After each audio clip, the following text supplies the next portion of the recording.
Bunny Levine's story is unusual even by Hollywood standards. Long before audiences recognized her as the elderly woman, grandmother, neighbor, cashier, or comic character appearing for a few memorable moments on television and film, she had already lived an entire professional life away from the entertainment industry. Levine spent roughly 25 years working as a school librarian and teacher in New Jersey while raising her family. Only after early retirement did she seriously return to the acting dream she had carried since childhood. Her professional screen career began in 1988, when she was already 59 years old, making the timing of her Hollywood breakthrough one of the most distinctive parts of her life. Bunny Levine was born Bernice Levine on December 22, 1928, in East Orange, New Jersey. She grew up in East Orange, attended East Orange High School, and developed a fascination with performing remarkably early. Her own biographical account on IMDb says that at just 2 years old she entertained relatives by repeatedly singing, "When I Grow Too Old to Dream." By elementary school, she was already writing, directing, and acting in her own productions, including a project called Debbie's Diary. Throughout elementary and high school, she continued appearing in school and local productions. That early attraction to performance never completely disappeared, even when adulthood took her in a very different direction. Levine attended Washington State University and studied areas including economics, drama, and psychology. Her path to the university was connected to her future husband, Bernard Levine, whose graduate studies brought the couple to Washington. In a 2025 interview with the Daily Evergreen, Levine recalled that moving away from her New Jersey upbringing gave her a valuable experience of meeting people from different backgrounds and maintaining friendships for years afterward. Marriage and motherhood changed the practical direction of her life.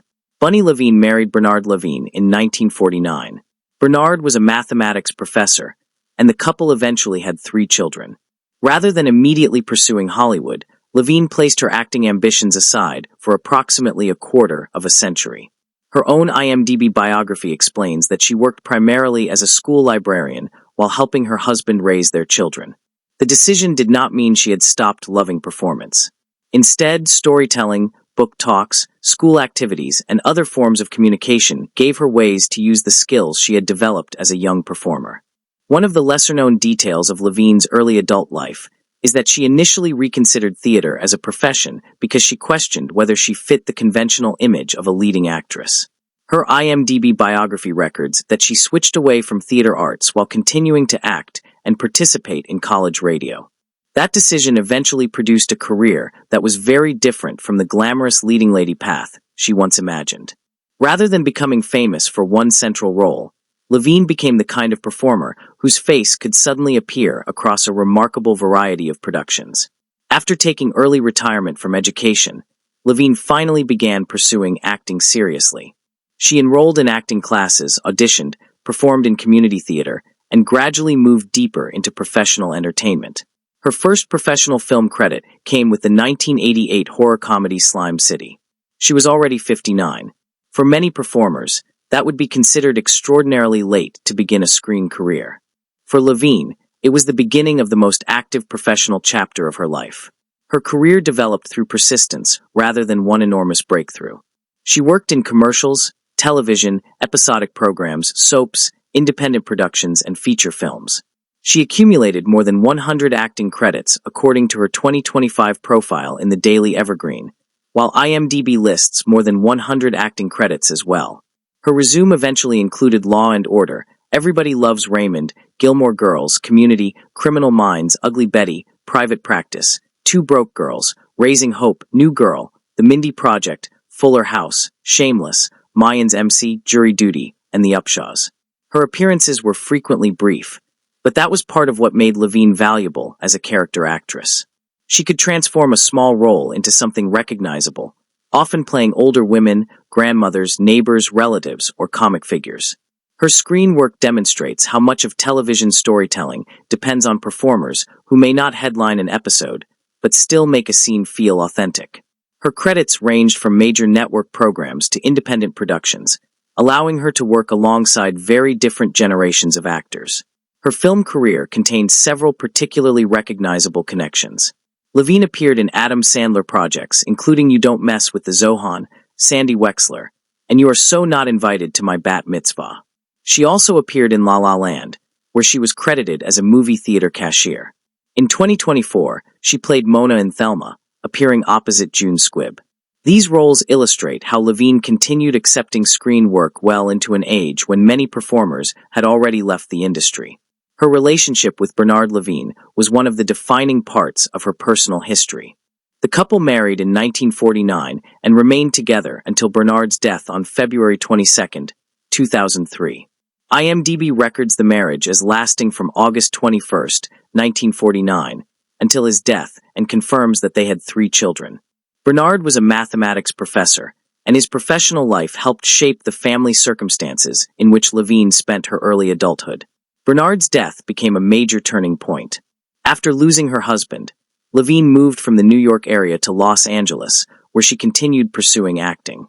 In her 2013 Washington State University profile, she described acting as something that helped her move forward after the loss. The relocation placed her closer to the enormous Los Angeles entertainment market and allowed her to continue auditioning, studying, and working. Away from acting, Levine's life was considerably more ordinary than her Hollywood resume might suggest.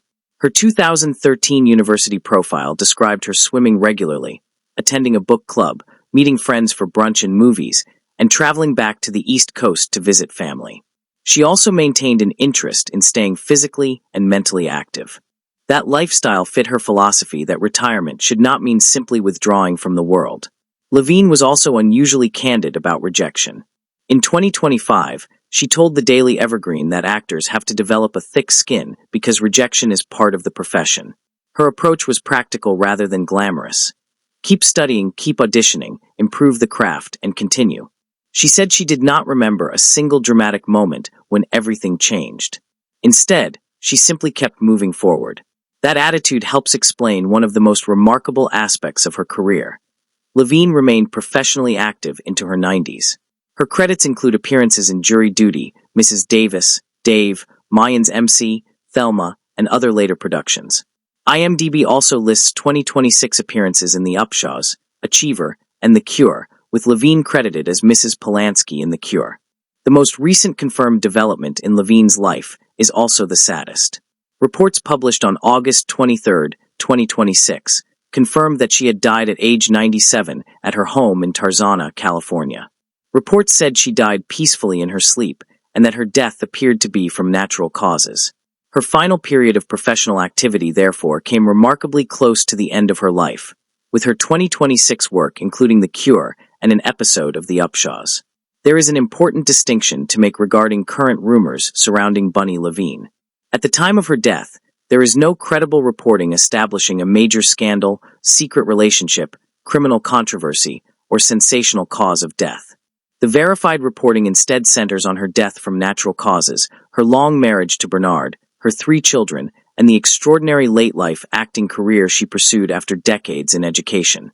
Claims circulating without reliable sourcing should therefore not be presented as established facts. Perhaps the most revealing part of Bunny Levine's story is that Hollywood was never truly her first career. It was the career she postponed.